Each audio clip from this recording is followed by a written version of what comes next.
Hey everyone, it's Pittico from Rock Daydream Nation.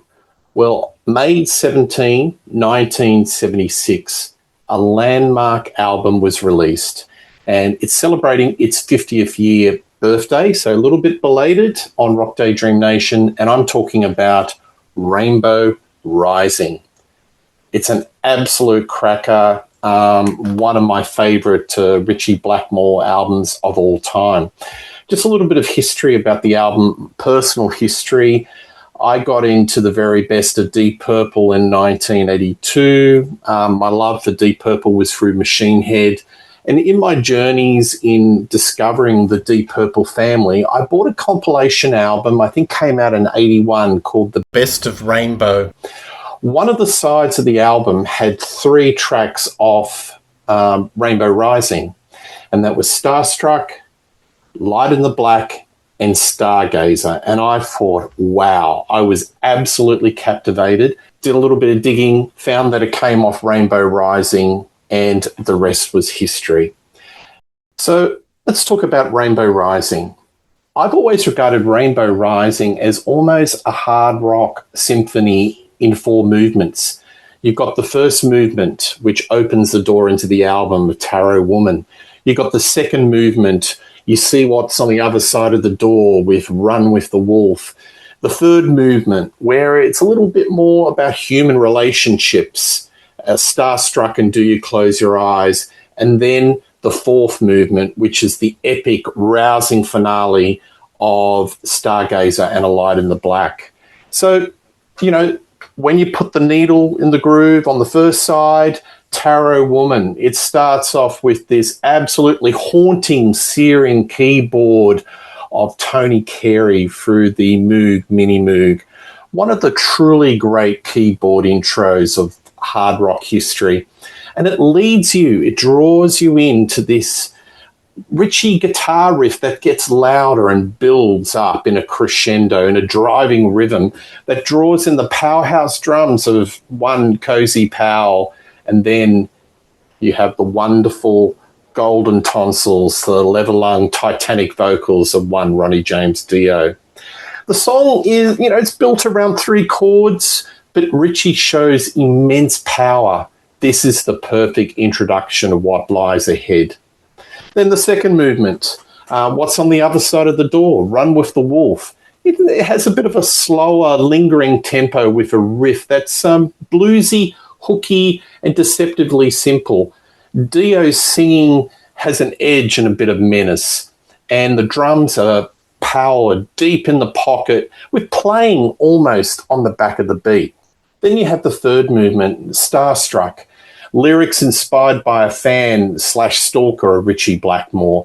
Has a bouncy, playful melody that's almost Euro folk inspired. By far the poppiest song on the album, this is a bit of a hard rock masterpiece in my opinion, and could have easily been played in Deep Purple. Think Strange Kind of Woman. Dio shows his vocal versatility. He's very comfortable about singing songs outside the Dungeons and Dragons, and, it fits him like a glove. It's a wonderful, playful song.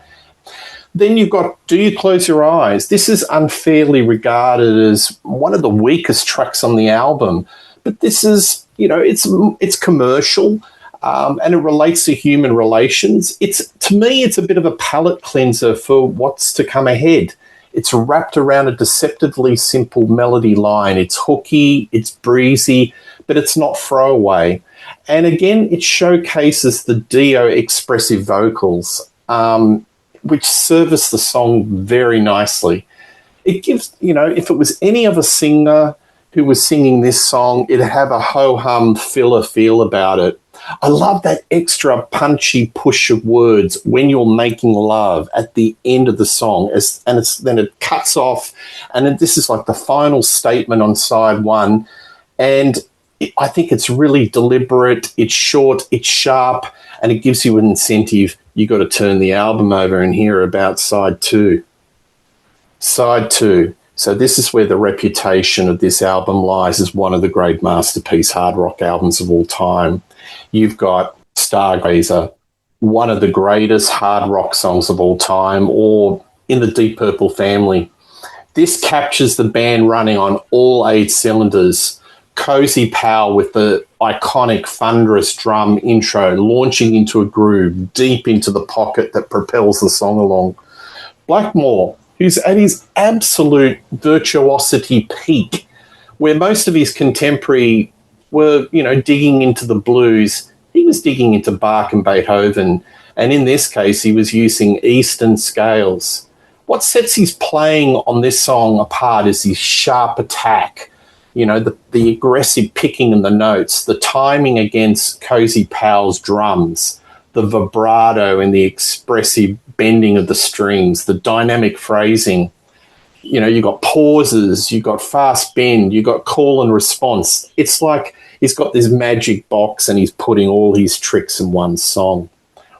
The solo, which I rate, and in a recent show on Rock Daydream Nation, Greatest Ritchie Blackmore Solos, I rate this as his finest. It's symphonic perfection.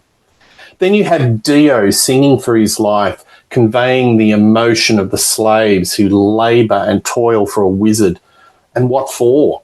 Every lyric in this song has emotional weight, and Dio gets behind it. And not to forget Jimmy Bain. Jimmy Bain is a secret sauce ingredient to this band. He propels it along with that pulsating bass line and was basically the cornerstone for many heavy metal or hard rock acts of the 70s and 80s.